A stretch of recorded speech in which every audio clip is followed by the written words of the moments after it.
Bonjour à tous, bienvenue dans cette nouvelle vidéo sur ma chaîne YouTube et on se retrouve aujourd'hui pour la review. La longue, probablement très longue, review de Les Traîtres nouvelle génération, la saison spéciale de Les Traîtres diffusée sur M6+ avec des influenceurs. Je ne sais pas au moment où je commence cette vidéo la durée de cette vidéo. D'habitude, une review des Traîtres avec 2 épisodes à l'intérieur dure à peu près entre 30 et 40 minutes. Je sais que je vais devoir faire 8 épisodes en review. Vous avez dans la description, enfin ici, là, vous pouvez voir le timecode. Peut-être que vous vous dites, est-ce qu'il a réussi ou pas? J'aimerais que la vidéo soit quand même un peu digeste et qu'on arrive à faire quelque chose de pas trop long. Mais j'ai pris, comme d'habitude, vous me connaissez, pas mal de notes. Il y a des épisodes notamment sur lesquels je vais beaucoup revenir parce qu'il s'est passé beaucoup de choses. Mais je vais essayer que ça soit assez digeste. Ceci étant, peut-être que la vidéo sera très longue il est possible voilà, que je plains les personnes qui viennent de cliquer sur cette vidéo en se disant je vais regarder une vidéo rapide, c'est peut-être pas le moment. Genre préparez-vous une pile de lessive, de repassage, de trucs hyper, voilà, genre parce que je pense que vous allez passer un moment avec moi. Deuxième option, je vais mettre dans la description ici les timecodes des épisodes. Comme ça, si en plus vous n'êtes pas arrivé jusqu'au bout, eh ben vous pourrez vous arrêter, l'épisode 1, épisode 2, etc., etc. Et comme ça, vous pouvez regarder la review en plusieurs parties si vous voulez. Hein, c'est un petit peu mon Seigneur des Anneaux à moi. Hein, vous pouvez faire... parce que j'espère que ça va pas durer trop longtemps. Cette intro est déjà suffisamment longue dans lequel on perd du temps, vous allez me dire. Je sais. Mais voilà. Donc... je vais essayer quand même de faire un peu moins de détails que d'habitude, un tout petit peu moins, mais quand même d'essayer de garder mon style et d'aller un petit peu dans l'analyse, faire quelque chose d'assez sympa. Bref, vous me direz évidemment ce que vous en pensez dans les commentaires, mais je sens que le timecode doit déjà vous faire sourire alors que je ne le connais pas moi, donc s'il vous plaît, ne soyez pas méchants, on le fait de bon mieux. Si la vidéo vous plaît, en plus la vidéo va être certainement longue, je pense que YouTube va avoir du mal à la mettre en avant, donc si jamais vous aimez cette vidéo, likez-la, abonnez-vous évidemment, et surtout commentez-la au fur et à mesure, commentez-la beaucoup de fois, parce que je pense qu'elle va avoir du mal à exister sur YouTube, vu le nombre de notes que j'ai, je suis très pessimiste, vous l'imaginez bien. Perdons pas plus de temps, commençons directement avec l'épisode 1 de Les Traîtres nouvelle génération. Alors déjà bon, le concept donc c'est 13 personnes donc chez les du monde de l'influence, qui diverses personnes hein, parce que Briac par exemple c'est un candidat de Pékin Express, mais on a des gens du Twitch Game, des gens de YouTube, des gens de TikTok, des gens etc.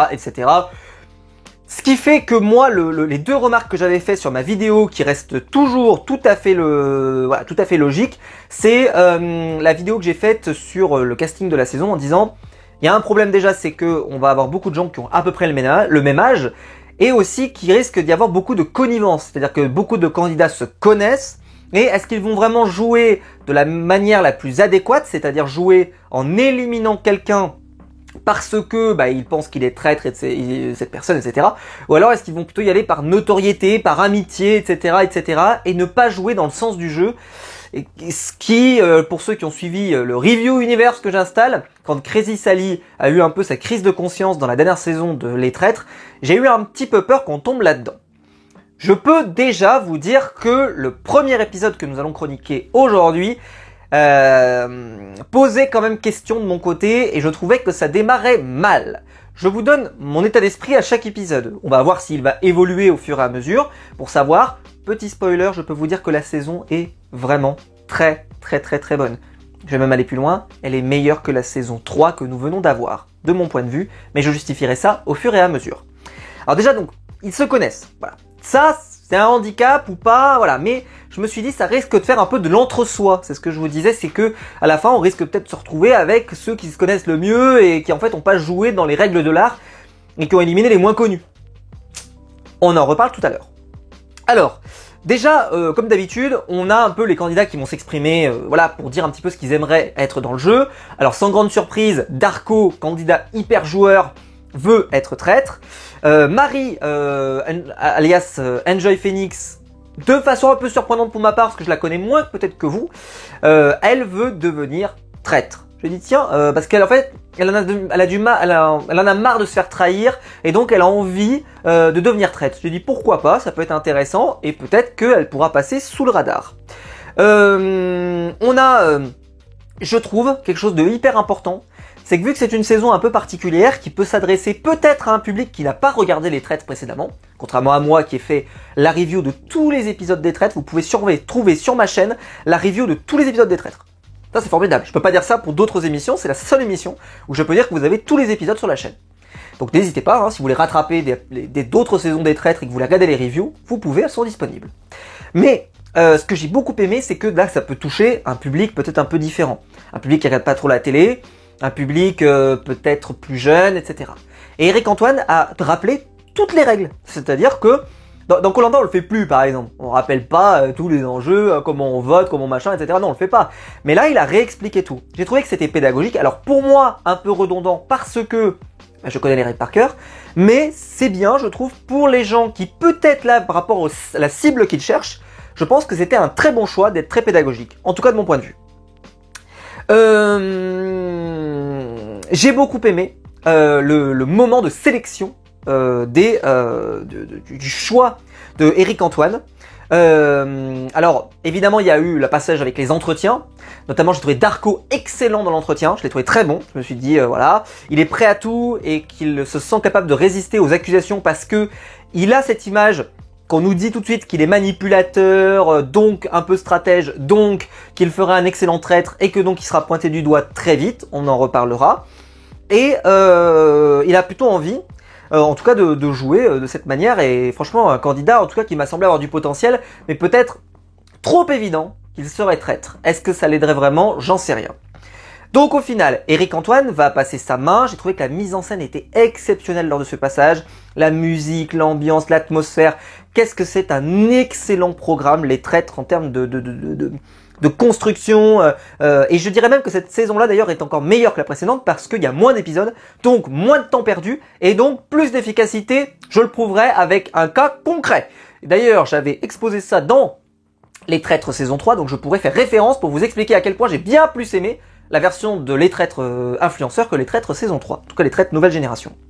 Donc il va choisir Marie Lopez, Enjoy Phoenix. Pour moi, bien, parce que voilà, je m'y attendais pas.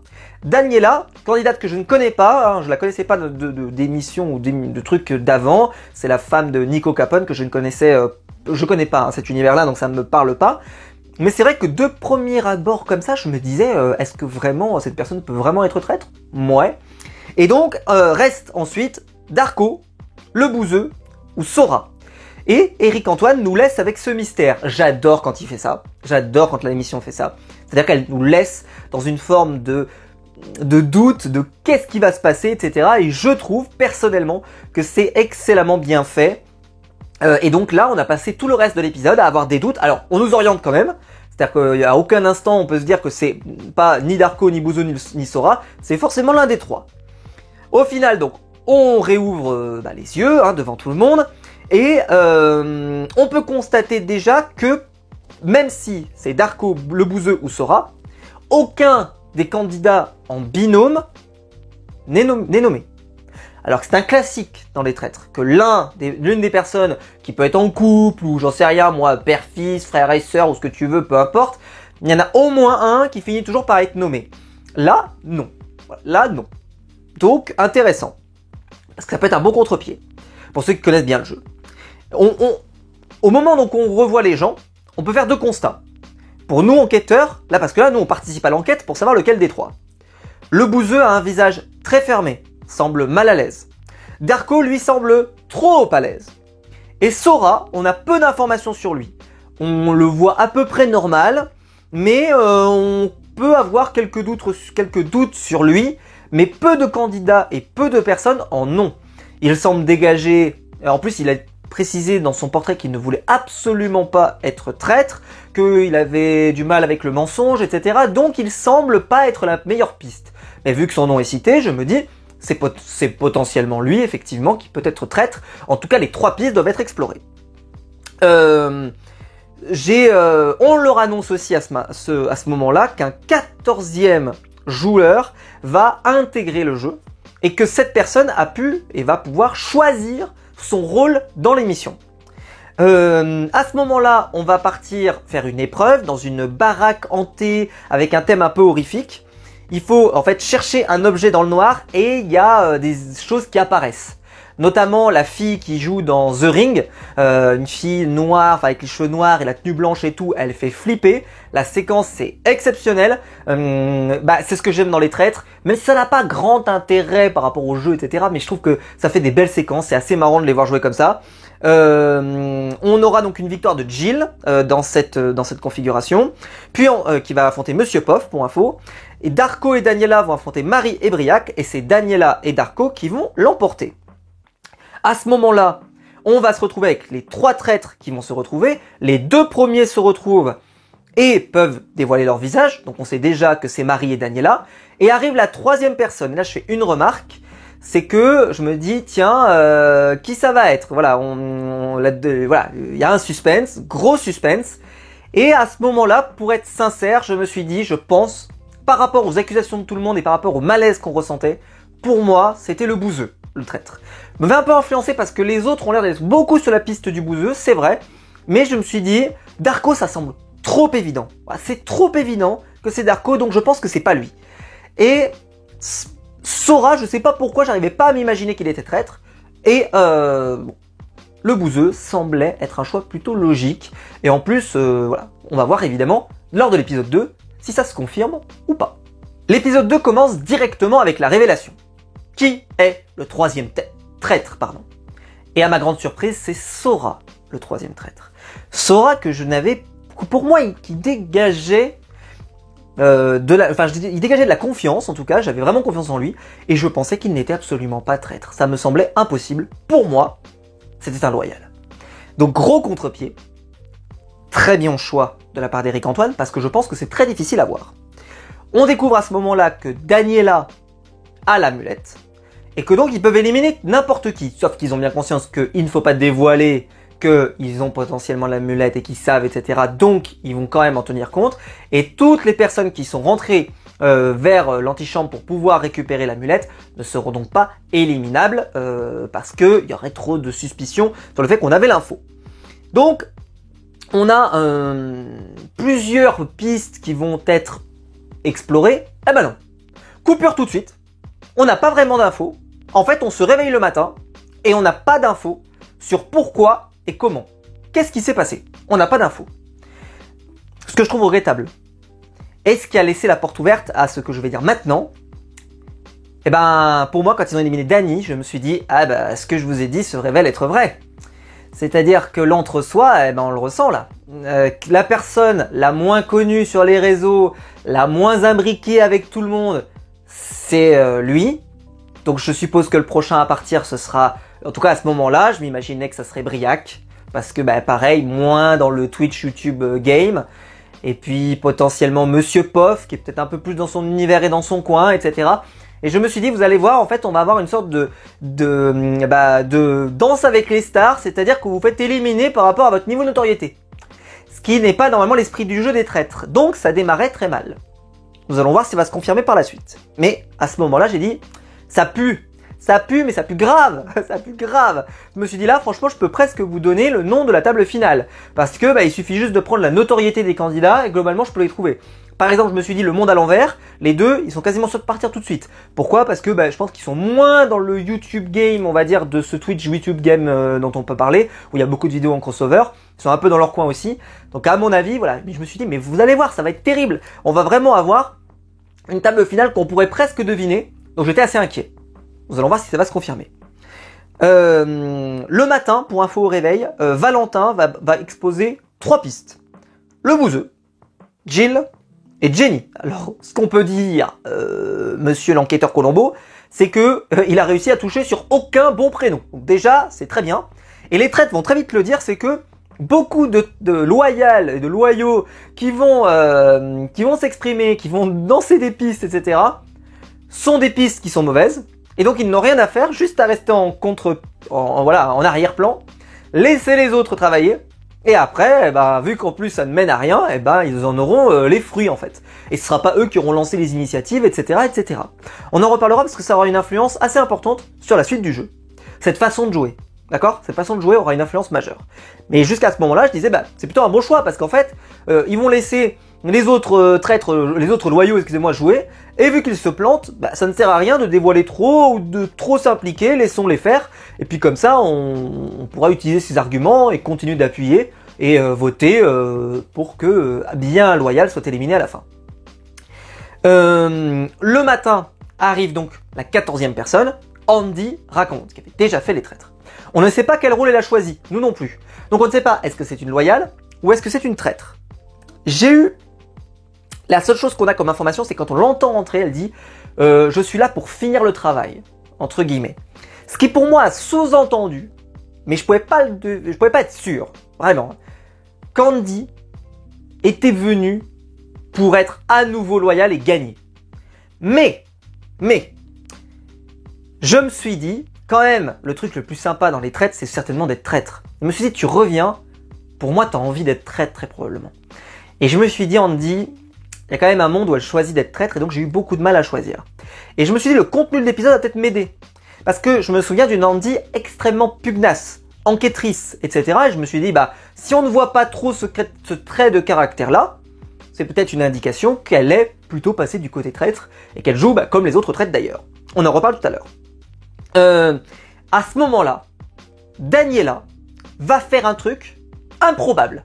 Après, donc ils sont en train de discuter, etc., pour préparer la table. Elle va inventer que Marie a dit de sa team, qui l'accompagnait lors de l'épreuve où ils étaient dans le noir, que cette team-là l'a insulté pendant l'épreuve. Mensonge complet. Donc, les candidats de son équipe viennent la voir pour lui dire « Marie, on comprend pas, on nous dit là qu'on t'aurait insulté, enfin que tu dis à tout le monde qu'on t'a insulté pendant le machin, etc. » Daniela ne lui a pas dit qu'elle allait dire ça, donc Marie se retrouve comme ça là, accusée de toutes parts, pour un truc qu'elle a pas commis, on dirait on croirait Prison Break. Elle dit je comprends pas, non j'ai jamais dit ça, je comprends pas, et elle comprend pas la mécanique de Daniela. Alors Daniela, son idée, c'est d'innocenter Marie, parce qu'il pouvait y avoir quelques petites suspicions sur Marie à ce moment-là, que elle lance des pistes sur Marie, et ça va amener que Daniela va pleurer, etc. Je n'ai pas compris le move. J'ai pas compris. C'est vrai qu'on compris la logique, l'intérêt, etc. Pour moi, c'était mais catastrophique. Elle était en train d'envoyer Marie au casse-gueule, au casse-pipe. En plus, elle est pas prête, elle se fait prendre de court. Tu te dis, mais qu'est-ce que c'est ? Et en fait, d'ailleurs, sur la durée, je trouve que ça n'a pas été un excellent move, mais je me dis, mais qu'est-ce qui se passe, Daniela ? Et en fait, on comprend pas, et ses explications ne sont pas claires en plus. Parce qu'elle est en facecam, elle nous dit, j'ai une idée, ça va nous permettre d'innocenter Marie. Donc, réflexion, pour innocenter Marie, faut l'accuser qu'elle ment. Mais pourquoi ? Alors, d'après ce que je comprenais, c'était peut-être que elle soit donc suspecte Daniela, et que donc, parce qu'elle n'était pas suspecte à ce moment-là de l'aventure, quoi. Donc, peut-être que ça se retourne contre elle, mais que vu que personne n'y croit, enfin, j'en sais rien.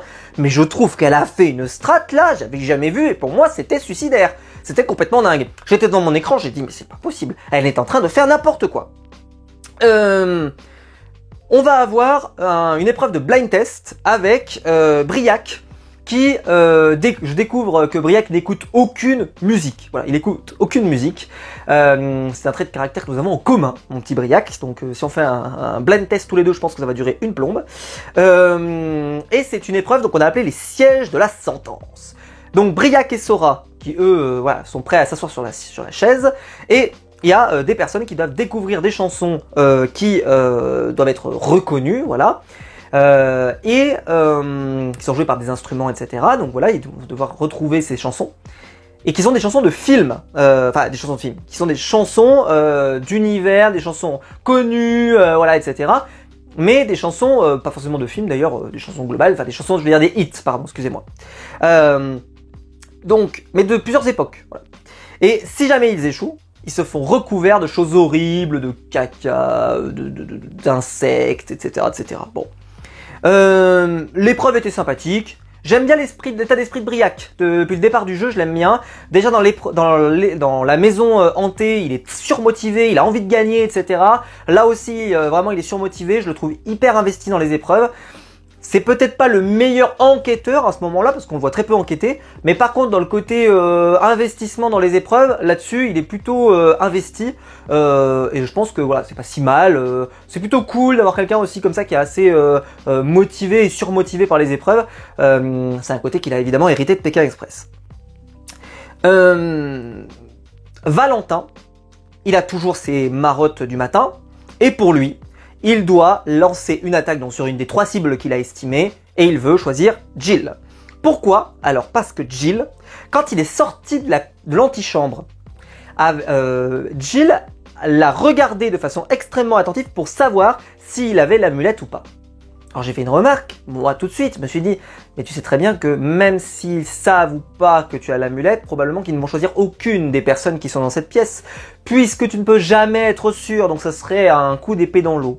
Et donc, et en plus ça donnerait quand même des indications sur potentiellement la personne qui pourrait avoir l'amulette. Mais donc je pense que c'est pas un excellent move de ce point de vue-là, sauf vraiment si tu as une certitude à fond. Mais voilà. À ce moment, donc, bon, il veut lancer contre Jill. Et à ce moment-là, pareil, mauvais signe. Je vous le disais tout à l'heure qu'il y avait un peu d'entre-soi. Je me dis, bah, Sora, qui est très proche de Jill dans la vie, il va la protéger sans raison. Sora, je rappelle qu'il est traître. Il doit pousser à l'élimination des loyaux.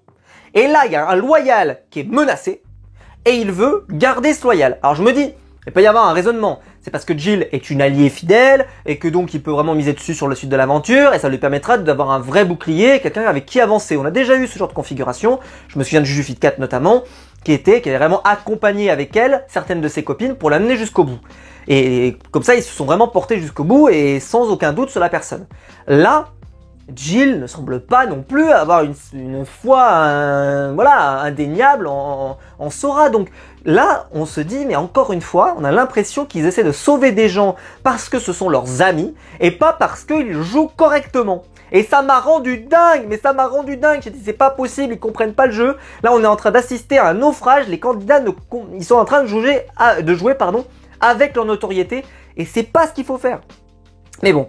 Et donc, Sora va discuter avec elle et bah elle va pleurer Jill énormément et elle espère que ça va la disculper. Il faut savoir, c'est un peu un cas d'école cette saison, les pleurs des candidats qui avaient vachement servi à Jujufit 4, là ils ont dit on a vu la saison de Juju, on se fera plus avoir, vous pouvez chialer, j'en ai rien à foutre, vous chialez dans le caniveau. Je vous promets qu'ils ont dit ça comme ça. Je crois qu'il y a Darko à un moment qui dit ça, il dit moi j'ai vu la saison, je sais, les pleurs ça vaut que dalle, allez hop, vous pouvez pleurer, allez-y. Ah vraiment, le bureau des pleurs c'est là-bas, mais moi ça m'intéresse absolument pas. Bon voilà, et Sora lui veut relancer une piste. Et pourquoi pas miser sur le bouseux. Bon, ok, pourquoi pas, dans l'absolu, ça reste pas loyal, donc y a pas de problème. Mais c'est vrai que là, Jill semble vraiment condamnée. Pourquoi protéger Jill particulièrement? Je comprenais pas trop le move. Bon, finalement, au bout du bout, après une table où ça s'est un petit peu accusé, sans forcément aller beaucoup dans le détail, mais voilà, il y a eu des accusations, notamment portées contre le bouseux, Jill, un petit peu de Marie, mais c'est tout. Bon, au final, il y aura 4 votes contre le bouseux, 5 votes contre Jill, 2 votes contre Marie, les votes de Jill, Jenny qui va voter, qui va avoir un vote contre elle, pardon, et Valentin qui va avoir un vote contre lui. À ce moment-là, donc on a le départ de Jill, qui évidemment est loyale, elle part, elle fait bonne figure, etc. Et là, je vous promets, je pense que ça a libéré la saison, parce que j'ai dit, tiens, là c'est quelqu'un qui s'en va, il y a une forme de logique, etc. Et donc là, on n'a plus cette impression que c'est fait par notoriété, parce que Jill, elle avait quand même des personnes avec qui elle était très proche, avec qui elle a fait plein de vidéos. Et là, on a l'impression qu'ils ont fait un choix quand même assez logique, et qui n'est pas par notoriété, parce que comme je vous l'ai dit, sinon franchement, le prochain c'était Briac pour moi.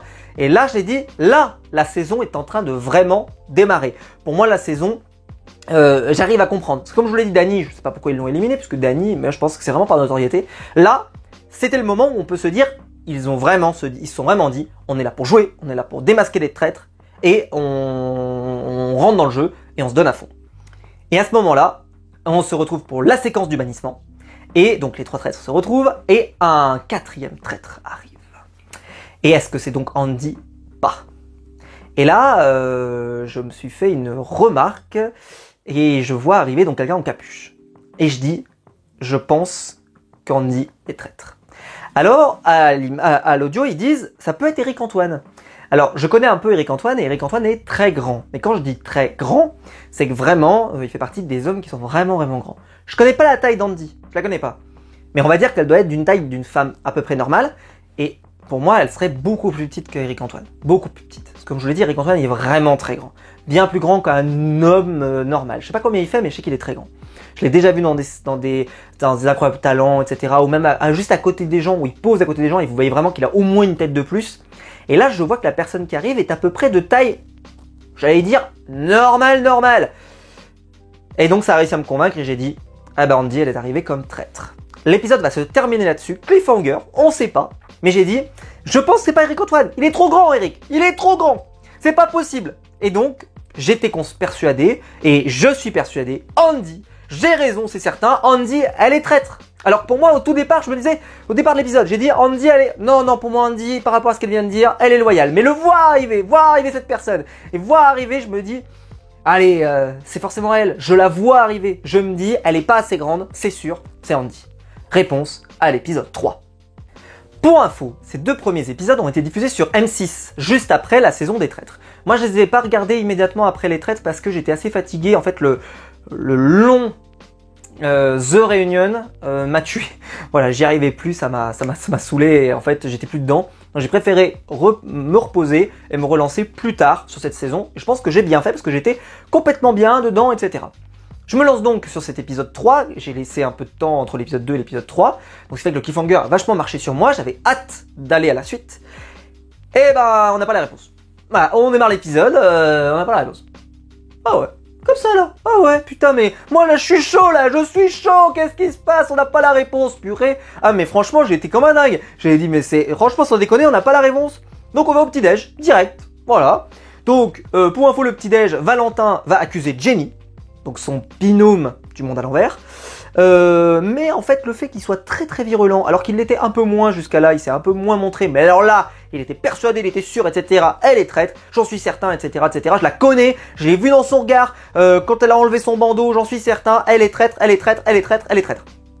Et en fait, le fait qu'il se soit surmotivé comme ça, il y a des gens qui commencent à avoir des doutes sur Valentin, en disant, mais là, Valentin, il était en train de trop orienter sur Jenny, est-ce que c'est vraiment normal ? Est-ce qu'en fait, il ne serait pas traître, etc., etc. En réalité, aucun des deux n'est traître. Mais comme je vous l'ai dit, je pense qu'il y a une certaine mécanique du cerveau qui se dit, si moi je ne suis pas traître, probablement qu'il y a un des binômes qui est traître, et donc probablement que Jenny est traître. Et elle doit se dire un peu pareil, parce qu'on a vu des saisons. Et donc on se retrouve à devoir, à se dire, ils font ça tout le temps, donc ils vont le refaire là, donc c'est évident. Et on verra si c'est évident ou pas. Le matin, on arrive à la fin et on voit qu'il reste Shera ou Andy. Et là, je dis, on va avoir la réponse tout de suite. Parce que si Andy n'est pas arrivée, ça veut dire qu'elle est loyale et qu'ils ont décidé d'éliminer Andy directement. Moi, j'ai dit, c'est un bon move. Elle est probablement une menace, on sait qu'elle a très très bien joué, etc. Je pense que c'est un excellent choix d'éliminer Andy dès le départ. Triste parce que je pense que c'était une vraie plus-value pour la saison. En tout cas, de ce qu'on avait vu des saisons précédentes. Enfin, de la saison qu'elle a fait avec Juju Fit Cat et tout. Mais là, j'ai dit, allez, c'est bon, stop, je valide. Je pense qu'Andy doit être potentiellement partie, si jamais c'est le cas. Ou alors, elle est une traître. Donc, comme je le pense, elle est traître. Parce que pour moi, comme je vous l'ai dit par rapport à la question de la taille, elle est traître. Et donc, je pense que ils vont éliminer Shera. Et je vois arriver, je me dis ok, et là je vois arriver Shera. Je vois arriver Andy, excusez-moi. Je vois que Shera est éliminée. Je vois arriver Andy, excusez-moi. Et là je dis, oh putain, Andy est arrivé. Donc Andy a pas été éliminée. Alors franchement elle a été une menace, etc. Donc je me dis, elle est traître Andy. Elle est traître. Bon, on continue. Et la révélation, c'est bien Eric Antoine qui est sous la cape. Donc ils n'ont pas du tout éliminé Andy. Donc je me suis fait en plus brainfuck complètement. Je préfère vous dire honnêtement, parce que j'ai envie que dans ces reviews, moi je fais comme ça les reviews. J'ai envie que ça vous remette dans le fil de l'épisode, surtout que ça vous transmette mes émotions, etc. J'essaie de faire ça, moi je trouve que c'est plutôt cool dans les reviews. Et j'ai pas envie de m'inventer une vie, de vous dire j'avais tout, je savais tout, etc. Parce que y a des trucs que je sens, et il y a des trucs que je sens pas. Et là, je me suis fait avoir. Comment je me suis fait avoir? Eric Antoine, il était complètement courbé. En fait, vraiment, il avait rentré sa tête comme ça, etc. Et donc, Éric Antoine, je n'ai pas réussi à le reconnaître parce qu'il a pensé à moi. Il a pensé à moi, le saligo. Il a pensé à moi, le saligo.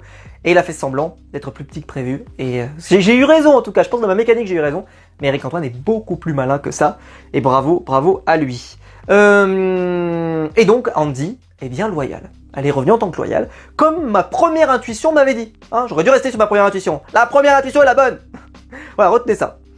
À ce moment-là, il va proposer que les candidats dévoilent leur jeu sur qui ils pensent qui est traître autour de la table. Ils vont pouvoir planter un coup de couteau dans les portraits qu'on voit, vous savez, les portraits un peu style Cluedo qu'il y a affichés, qui sont très jolis, qui sont un peu dessinés et tout, c'est sympa. Et voilà, il va y avoir pas mal de coups de couteau. Alors, si on peut revenir sur une chose, il y aura Bouzeux qui va frapper Sora, donc, parce que Sora l'accusait pas mal, donc Bouzeux se retourne un peu contre lui. Il y a, on va dire, une sorte d'évidence, c'est Valentin ou Jenny. Valentin va être beaucoup frappé, Jenny va être beaucoup frappée, et il y a un vrai débat qui va s'installer. On en reparlera tout à l'heure. Lors de l'épreuve, c'est affronter ses peurs. En fait, il y a 3 cauchemars qui vont être évoqués. L'ablutophobie, c'est la peur de se noyer dans un cercueil. Franchement, la mise en scène est exceptionnelle. Et en fait, ils ont des énigmes à résoudre. Moi, je vais être honnête, j'ai trouvé que les énigmes étaient très très simples et je les ai toutes trouvées, y compris la dernière, qui était sur une épreuve dans laquelle vous aviez... c'était... je sais plus, il y avait un mot-clé qu'il fallait trouver. Et en fait, vous avez un ensemble de 4 mots et il fallait trouver le mot commun. Ah oui, c'était tombe, il y avait outre-tombe. Et en fait, juste avec outre, pour moi, c'était tellement évident que c'était outre-tombe que j'ai trouvé immédiatement. Bref, parce qu'il y avait muet comme une tombe, etc., etc. Bref, j'ai trouvé très vite. Et vous allez me dire, j'étais pas dans le cercueil, j'étais pas stimulé pareil, j'étais chez moi, c'est facile à dire. Il y avait la peur du vide, avec la descente en rappel, qui effectivement peut faire un peu flipper, mais bon, ils sont quand même très très harnachés, très sécurisés, etc. Ils prendraient pas de risques, c'est toujours ce que je me dis moi pour me rassurer, mais c'est comme quand je vais dans les parcs d'attractions, moi j'ai le vertige. Et je me dis toujours, cette attraction a été testée, retestée, retestée. Il y en a qui vont me dire, oui mais il y a déjà eu des accidents, c'est comme pour les avions, etc. Je sais. Par exemple, j'ai peur de l'avion, et tu te dis pareil, il y a très très peu d'accidents, il y a beaucoup plus d'accidents de voiture, etc. Tu essaies de te rassurer comme tu peux, et là, voilà, je pense qu'à un moment, il faut se rassurer comme on peut. Sora va être extrêmement flippé, les 2 autres vont réussir à descendre à peu près facilement, mais Sora va vraiment galérer, mais il va finir par y arriver. Et enfin, on a la phobophobie, c'est-à-dire la peur de la peur, avec en fait ils ont mis des électrodes pour vérifier le battement du cœur. Et si ton battement de cœur dépassait un certain niveau, eh bien tu perdais. Alors il va y avoir une énorme migale qui va être déposée sur Jenny. Et alors pour info, la migale ne bouge pas. Oui, alors ça c'est facile à dire, hein. Parce que si vous regardez bien, Jenny elle est complètement courbée comme ça, elle voit à peine. Et il fait bouger la migale, qui a vraiment une forme de migale. Pour ceux qui en ont déjà vu, par exemple, quand je suis déjà allé dans des musées dans lesquels vous avez juste une migale empaillée en fait. Hein. Et ben la migale empaillée, même la migale empaillée, elle me fait flipper moi. Hein. Moi j'ai peur des araignées. Hein. Moi je détruis l'espèce. C'est une menace, il faut lutter contre la menace. Donc je peux comprendre. Et donc elle va perdre, voilà, parce que c'est incontrôlable. Et franchement, je ne jette pas la pierre. Moi, si ça avait été une vraie migale, mais oubliez. Ce qui fait que si je devais donner quand même un point, c'est que par contre, je trouve que cette épreuve-là était moins difficile peut-être que certaines autres. Après, par exemple, j'ai beaucoup aimé Friag qui nous obligeait de mettre la main là sur la tapette à souris, c'était marrant. Franchement, c'était marrant de le voir essayer de se calmer à chaque fois qu'il avait de la douleur. C'était plutôt marrant. Qu'est-ce qu'on a d'autre? On découvre à ce moment-là que Sora a récupéré l'amulette. Bravo. Donc c'est bien parce qu'ils pourront éliminer qui ils veulent, même si comme je vous l'ai dit, ils en tiennent toujours compte et qu'en réalité, tous ceux qui ont pu avoir l'amulette sont globalement protégés. Et là, il va y avoir le face-off Jenny-Valentin. Donc Jenny-Valentin, Jenny va lui dire un truc à Valentin, que j'ai trouvé très pertinent, elle va lui dire, si tu m'élimines, tu te trompes. Bah tu sautes derrière en plus. Parce que t'auras tout mis, tous tes espoirs contre moi, etc. Et donc ça voudra dire que tu es un traître. Parce que tu as voulu éliminer une loyale. Donc en plus, tu m'entraînerais dans ta chute. Enfin, on s'entraînerait tous les deux dans notre chute. Donc, s'il te plaît, réfléchis bien. Tu es certain. Et en fait, vu que, de leur point de vue, et du point de vue de Valentin, il sait qu'il est loyal. Et donc il se dit, il y a forcément dans le binôme quelqu'un qui est traître. Et en plus, il a réussi à se persuader avec le premier ressenti qu'il a eu, la première impression quand ils ont enlevé les bandeaux. Et depuis, il n'y a pas forcément de nouvelles indications. Mais comme je vous l'ai dit, il y a beaucoup de feeling dans ce jeu. Donc forcément, surtout à ce niveau du jeu où il n'y a pas forcément encore eu beaucoup d'actions, beaucoup d'éliminations, etc., ça reste encore assez flou. Mais là, je dis, bah, pourquoi ne pas... Mais c'est vrai qu'il n'y a pas beaucoup d'arguments, hein, faut reconnaître. Hein. C'est très pauvre. Alors moi, j'ai dit, pourquoi il n'y a pas un argument qui est sorti, que moi que j'aurais trouvé intéressant, c'est de penser que Raphaël est potentiellement traître. Alors vous allez me dire, pourquoi Raphaël? Qu'est-ce que j'ai contre Raphaël? Alors rien, c'est juste que Raphaël... Vu que Shera est parti et qu'il était proche de Shera, ça aurait été une formidable façon de le protéger. C'est-à-dire qu'il élimine sa plus proche, comme ça elle s'en va, et il arrive le matin, en plus c'est ce qu'il fait, hein, il arrive, il dit « les traîtres qui ont éliminé Shera, je vous préviens, je vais vous le faire payer, etc. etc. » Ce qui donne plus de légitimité, excusez-moi, au fait qu'il soit loyal. Mais ça pourrait se tourner contre lui en disant « Bah en fait c'est qu'il veut faire semblant qu'il est loyal, mais en réalité il est traître et il a sacrifié Shera. » Puisqu'il ne sera pas exploité. Pas donné. C'était la mienne. Voilà. Je me serais gouré, hein, puisque Raph n'est pas traître, mais je m'en fous, mais je vous donne la mienne quand même. Je vous donne la mienne, je me permets, hein, je vous donne la mienne. À ce moment-là, Raphaël va insister sur la piste Marie. Là, pour lui, c'est la piste Marie. Elle est un peu discrète, etc. Donc, il a envie d'insister sur Marie. De l'autre côté, on nous annonce que vivement Darko a hâte que Valentin et Jenny ça s'arrête pour qu'on puisse démarrer les nouvelles enquêtes. De mémoire, l'épisode 3 s'est arrêté en plein milieu de l'épreuve. Donc on est passé à l'épisode 4 pour info. En fait, je vous fais les deux à la suite parce que le cliffhanger de l'épisode 3, je l'ai détesté. Il est en plein milieu de l'épreuve, il est mal foutu, on a l'impression que l'épisode n'est pas censé couper là. Ça fait vraiment comme si tu coupais en plein milieu d'une séquence dans un film, ou d'une série, en plein milieu d'un dialogue, c'est très bizarre. Pour moi, c'est une coupure qui était mauvaise. C'est pour ça que je fais les 3 et 4, pardon. Mais j'aurais mis ça dans la description de toute façon, hein, j'aurais mis dans le timecode que je fais les 3 et 4 en même temps. Parce que pour moi, ils sont vraiment intimement liés, je les ai enchaînés. Pour moi, on peut même pas voir la différence tellement ça serait bizarre de s'arrêter de parler des épreuves en plein milieu. Donc c'est pour ça que je préfère le faire les deux d'un coup. Précision. À ce moment-là, j'ai trouvé que Briac était extrêmement pertinent autour de la table. Alors que Briac, jusqu'à là, je l'avais trouvé bon sur les épreuves, mais pas forcément très intéressant dans ses enquêtes. Mais que lui, il a dit en fait, Valentin, il était hyper focus sur le Jill. Maintenant, il est hyper focus sur Jenny. En fait, il dirige les votes avec beaucoup de conviction, etc., avec une assurance, alors que personne ne peut être sûr de rien autour de la table. Et ça serait quand même une attitude peut-être d'un traître d'ailleurs, qui veut se prouver hyper loyal, mais qui en réalité fait n'importe quoi, mais n'importe quoi, nous mène comme ça, là, encore et encore. Et jusque-là, pour le moment, ça ne mène à rien. Et lui, il dit, moi, en plus, j'ai le sentiment que Jenny n'est pas traître, et donc j'arrive pas à être convaincu. Et j'ai vraiment l'impression qu'il n'y a rien, il n'y a pas de fond. T'es trop persuadé alors qu'il n'y a pas de fond, etc., etc. J'ai trouvé que l'intervention de Briac était bonne, alors qu'en réalité, il se gourre complètement, hein, parce que ni l'un ni l'autre ne sont traîtres de toute façon. Donc en réalité, il se gourre. Et bon, on passe son temps à se gourer dans ce jeu. Hein. Et là, Darko va sortir autour de la table, la dinguerie.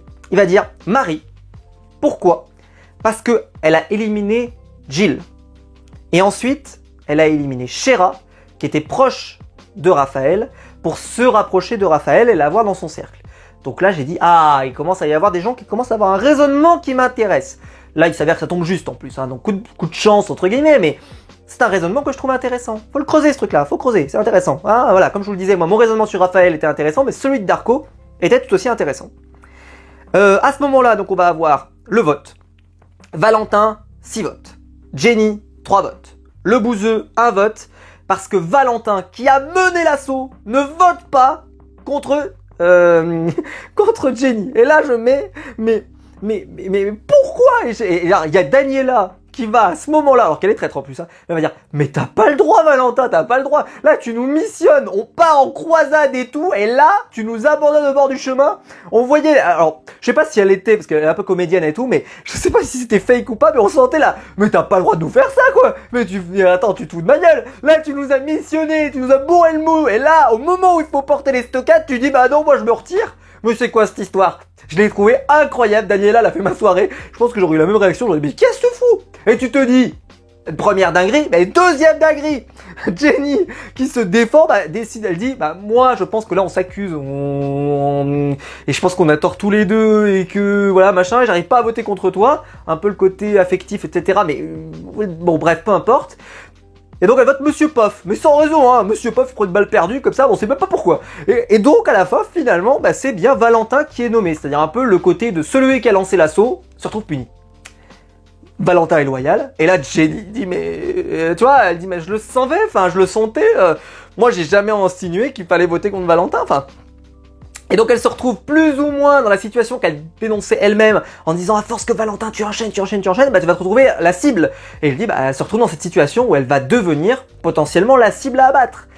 Ce qui est vraiment un vrai problème, puisque là il y a l'élimination d'un nouveau loyal. Le soir même, pas de bannissement. Et c'est le retour du cocktail de la mort. Séquence que j'ai absolument adorée dans la saison 3 des Traîtres avec Frédéric Bell. Et là, celle-ci était plus courte parce qu'il y a eu moins ce côté très fun de les voir récupérer le verre, de voir le verre se faire proposer, etc. Parce qu'en fait, il va y avoir très peu d'étapes. En fait, Daniela... Donc d'ailleurs, ils doivent faire un geste. Alors on sait pas ce que c'est, mais eux ils nous disent, c'est on doit embrasser quelqu'un. Alors je me suis dit tout de suite... Bon, le monde de 2024 étant ce qu'il est, voir Sora embrasser quelqu'un un peu sans raison, etc. On sait jamais, hein, la cancel culture, tout ça, on sait jamais. Donc je pense que c'est plus logique, attention, je présente, ça c'est de l'humour, c'est de l'humour, c'est de la blague, de l'humour, 2024, etc. Je dis, il est plus, on va dire, normal, je mets des guillemets, hein, mais de voir une femme peut-être faire la bise à une autre femme ou faire la bise à un homme. Ça serait un peu surprenant du côté de Sora et peut-être plus difficile à amener par un homme. C'est mon avis. C'est mon avis. Donc je me dis, c'est forcément l'une des deux qui va s'y coller, soit Marie, soit Daniela. C'est Daniela qui s'y colle. Et là, l'épisode va s'arrêter sur un énorme cliffhanger. Daniela s'approche de deux candidats, Darko et Raphaël. Alors vous allez croire que j'ai des problèmes avec Raphaël parce que je ne perd pas du tout, mais j'ai aucun problème avec personne. Mais j'aime tellement le jeu de Darko, et jusqu'à ce moment-là, c'était encore normalement mon favori. Je l'aimais énormément. Donc je me disais, je ne veux pas voir partir Darko. Donc Darko, tu fais barrière Covid, tu ne la touches pas. Barrière Covid, mon frère. Barrière Covid. Tu la touches pas. Tu lui dis non, excuse-moi. J'ai le Covid numéro 19 ou Covid numéro 23. Tu donnes le numéro que tu veux, mais en tout cas, tu l'approches pas. Et ça se termine là-dessus. Alors on se dit peut-être qu'ils nous ont brainfuck et qu'en fait, ce sera encore une autre personne qui va être embrassée. Mais voilà. Donc est-ce que c'est Raphaël? Est-ce que c'est Darko? En tout cas, c'est les deux cibles qui sont proposées. Et donc, on se dit bien qu'il y en aura un des deux qui va être banni. Et on a hâte de savoir au prochain épisode. J'ai adoré cette séquence, même si elle était beaucoup moins divertissante, évidemment, que la séquence de Frédéric Bell. Parce qu'en fait, Frédéric Bell avait eu beaucoup d'échecs. Ce qui avait rendu la séquence absolument géniale. Celle-ci est plus plate. Même si, par contre, ce qui était très cool, c'est de les voir essayer de communiquer, etc. Franchement, cette idée est géniale. Moi, j'adore le cocktail. Je trouve que c'est vraiment une énorme plus-value au programme. Je trouve ça génial. On passe à l'épisode 5, puisque j'ai fait l'épisode 3 et l'épisode 4. Déjà, on apprend lors du démarrage de l'épisode 5 que la mission est accomplie. Parce qu'il y a toujours cette règle qu'il faut le faire avant minuit. Il y a potentiellement un échec aussi, qui était possible. Non, la mission est accomplie. Et on découvre que Daniela a réussi à embrasser Raphaël, et que donc Raphaël est banni. Sauf que là, comme il nous avait fait, Raphaël débarque au petit-déj. Et là, j'ai dit, je l'ai marqué tout de suite, j'ai dit, oh non, oh non, oh non, ils vont nous faire la procession. Oh non, pas maintenant, pas après tout ce qu'on a vécu, pas après tout ce qu'on a fait, ah non. Alors je sais, je suis un peu seul. Dans la saison 3, je sais qu'il y a beaucoup de gens qui ont aimé la procession. Moi, ça m'a pété les roubignoles d'une vitesse exceptionnelle. C'est-à-dire que les voir marcher comme ça, comme des cons, pendant une plombe et demie, pour qu'il se passe rien, puis le jet de fleurs, etc. Ah, j'en pouvais plus. J'avais même envie de savoir qui était éliminé pour être libéré. C'était même pas le côté curieux. Et là, je vous disais dans la toute première épisode qu'il y avait des choses qui étaient meilleures dans cette version que dans la saison 3. Et ben celle-là, on a eu l'élimination tout de suite. Avec la mise en scène d'Éric Antoine qui va mettre la main sur le candidat qui a été banni. Donc la même mise en scène un peu de quand il choisit les traîtres, pardon. Et moi j'ai préféré, c'était rapide, c'était dynamique, il y avait du suspense, t'étais à fond sur ton canapé, t'avais envie de savoir, ah purée! Qui vient me dire dans les commentaires? Là, je vous attends. En plus, là, à mon avis, je sais pas combien de temps on a de vidéo, mais à ce moment-là de la vidéo, il y a peut-être plus personne, mais dans les commentaires, je vous attends. Dites-moi qui a préféré le long procession, le cercueil, tout ça, machin, à ça, qui était dynamique, hyper rapide, etc. Ah là là, qu'est-ce qu'on a gagné du temps? Ah, formidable, formidable. Ah, c'était exceptionnel. Merci Eric. Tu penses à ma santé mentale, c'est formidable, parce que moi, j'en avais ras la casquette. Et donc, Éric Antoine élimine Raphaël en mettant sa main sur l'épaule et Raphaël s'en va. Il n'a pas vraiment le temps de parler, hein, il s'en va directement. Bon. Et là, Candidat que pour moi j'étais hyper déçu. Je l'ai même marqué sur Twitter à mi-parcours, j'ai dit à l'épisode 4, mi-parcours. Moi dans mon top, il y avait Darko, sans aucun doute, j'adore Darko. J'aimais beaucoup Sora aussi, et j'aimais bien Briac. C'était vraiment mes 3 candidats qui je trouve ressortaient beaucoup. J'avais aussi une candidate que j'aimais énormément, c'était Daniela. Voilà, c'est un peu mon big four comme ça là de candidats qui dans des catégories différentes, mais ces 4 candidats je les aimais beaucoup. Et j'avais un flop, un énorme flop, c'est Monsieur Poff. Monsieur Poff, alors je sais en plus il parle un peu noble, un peu machin et tout, je me suis dit ça se trouve vous allez voir il va pas être naturel. C'est un peu le cas d'ailleurs, pas très naturel. J'ai pas été hyper client de Monsieur Poff sur l'ensemble du programme, je préfère le dire. Mais là, on le voyait extrêmement peu jusqu'à là. Mais vraiment peu. Il ne menait aucune enquête. La plupart des phrases qu'il a dit n'avaient aucun intérêt, ni vraiment d'intérêt dans l'enquête. Bref, je me suis ennuyé à voir arriver Monsieur Poff, et j'ai dit c'est pas possible. Monsieur Poff là, et là, alors je ne sais pas ce que vous avez mis dans le cocktail de Monsieur Poff, hein, mais ça doit être de la bonne, hein, ça doit être un truc sympa, hein. Oula, mais parce qu'il s'est réveillé, il a dit, je sors, quand j'ai noté l'expression, je sors de ma période d'observation. Ah bah c'était sympa de prévenir, parce que moi c'est vrai que je commençais à m'inquiéter. Donc il lui faut 4 épisodes, c'est la moitié du programme, pour arrêter son observation. Ah bah mes enfants, fallait pas être pressé, mais au moins on va pas être déçu. Et là il sort de sa période d'observation, et il sort un argument, en disant, c'est son argument qui va faire un peu son fil rouge, c'est, je pense que là, on n'arrête pas d'éliminer les loyaux, on fait que des conneries. Donc, c'est potentiellement des gens sur lesquels on n'a aucune piste, et qui sont très en retrait. La stratégie qui a été menée depuis le départ, si vous avez suivi. Le suivi du suivi. Et qu'ils nous laissent nous entretuer parce que de toute façon, nous entretuer, ou alors ils nous laissent faire sur nos pistes, etc.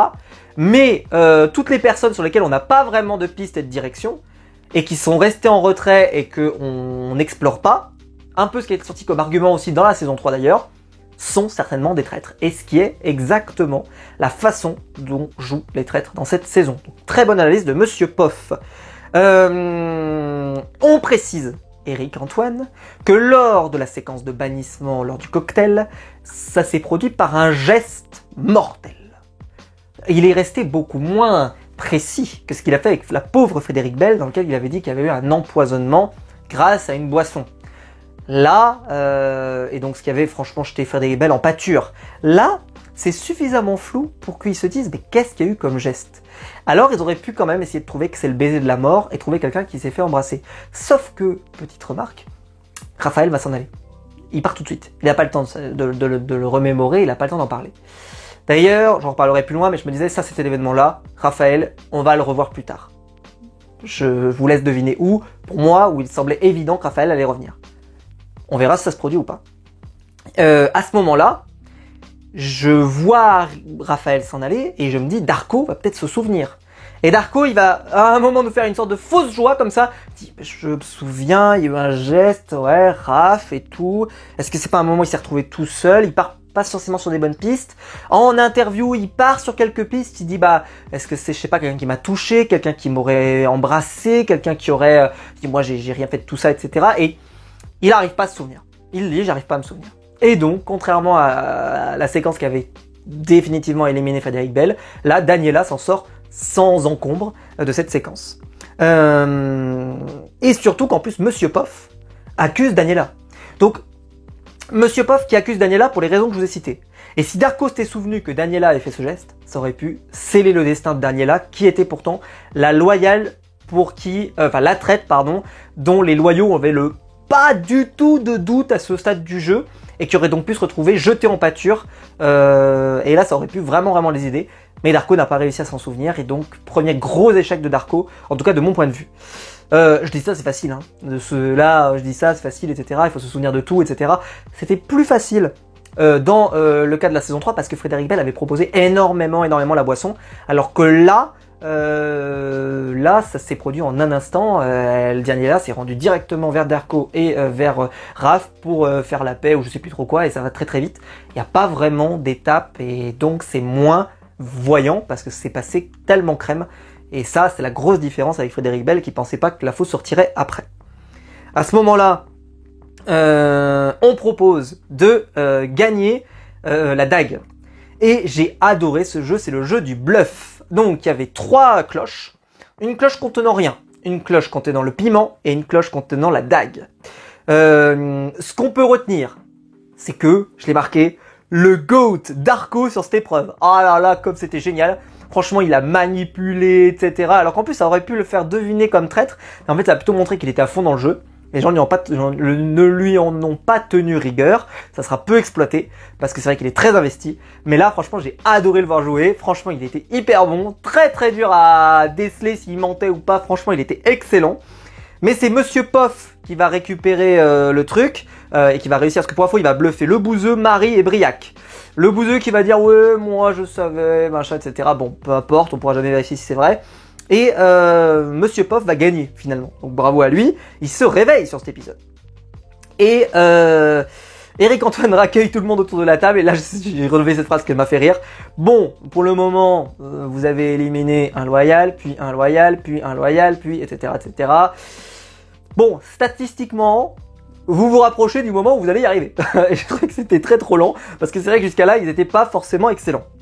Et il faut reconnaître, les traîtres ne font rien. Ils ne font rien de particulier, vraiment. Ils ont qu'à laisser les gens parler et partir sur leur piste. Donc, j'ai vu un truc que je n'avais jamais vu. Alors pour info, c'est Darko, il affronte légèrement le bouseux, d'accord. Ils sont vraiment en face à face et en gros face-off, où bouseux va même dire à Darko, est-ce que tu es sûr que moi je suis traître? Et dans ce cas-là, t'es prêt à aller, à partir après moi, etc. Un peu ce qu'a dit Jenny à Valentin. Mais au final, il va rester vraiment là, la piste la plus explorée, c'est celle de Jenny. Et là, truc de dingue, les traîtres se permettent même tellement, les gens regardent pas forcément ce que font les autres, de parler autour de la table et de se faire des gros signaux du machin, on va voter machin, on va voter machin. Incroyable en un coup d'œil. Il suffit que quelqu'un lève ses yeux du machin. Ils ont pris une prise de risque absolument terrible. Vraiment très très dangereux. Finalement, c'est Jenny qui s'en va. 7 votes. 1 vote contre Bouzeux. 2 votes contre Darko. Le soir, le moment du bannissement arrive. Sauf qu'il n'y aura pas de bannissement. C'est le moment du donjon de la mort. On ne sait pas encore qui va être choisi pour le donjon, mais il va y avoir des candidats qui vont se retrouver dans le donjon et qui seront donc éliminés le lendemain parmi cette liste, et qui donc verront leur aventure et se feront exclus de l'aventure pour ce moment-là. Et donc on suppose qu'un traître peut potentiellement être dedans, ou alors potentiellement pas, mais c'est vrai que si tu veux avoir la totalité des infos de ce qui se dit des deux côtés, eh ben il faut plutôt mettre un traître des deux côtés, et je pense que c'est ce qu'ils vont faire. On verra ça dans l'épisode suivant. L'épisode va démarrer donc avec le petit déjeuner où tous les candidats vont arriver. Aucun candidat ne sera banni. Et il va y avoir Darko qui va échanger avec Monsieur Poff. Et tous les deux, donc comme je l'ai dit, Monsieur Poff s'est vraiment réveillé, hein, il s'est réveillé. Et ils partent, et alors là, accrochez-vous, sur Sora, parce que le même raisonnement que Monsieur Poff, c'est que il est trop en retrait, il est très discret, il nous laisse mal jouer, etc., etc. Et donc il est potentiellement un traître. Et Marie, car Raphaël était à fond sur elle, et que donc Raphaël qui a été éliminé, c'est probablement pour protéger Marie. Et dans ce cas-là, il se dit, bah voilà, et donc par le hasard, il tombe quand même sur 2 traîtres sur 3. Incroyable. Monsieur Poff est convaincu parce qu'il est d'accord avec cette mécanique de réflexion. Et Andy va arriver. Elle a Andy, qui était l'enquêtrice vraiment principale de la saison 2. Avec le recul, on se dit ça justifie qu'ils aient pas gagné, hein, puisque mes enfants, elle va dire, ah mais moi je suis sûre, Marie, elle est 100% loyale. Mais comment vous pouvez assurer des trucs pareils? J'aimerais bien savoir, moi. Enfin bon, peu importe, en tout cas il dit, elle est sûre d'elle, et elle est 100% loyale. Donc c'est vrai que la première fois, on se souvient, elle s'était fait manipuler par Juju Fitcat, et là elle se fait manipuler potentiellement par Marie, tu te dis, voilà, elle repart comme en 40, j'ai envie de dire, hein. Elle repart vraiment, c'est formidable, elle refait les mêmes erreurs, les mêmes trucs, etc. C'est une catastrophe. Qu'est-ce que vous voulez que je vous dise? Donc bon, la scène de capture était stylée, où ils viennent chercher Andy, Monsieur Poff et Daniela autour de la table avec des mecs en capuche et tout, ça c'est vraiment stylé.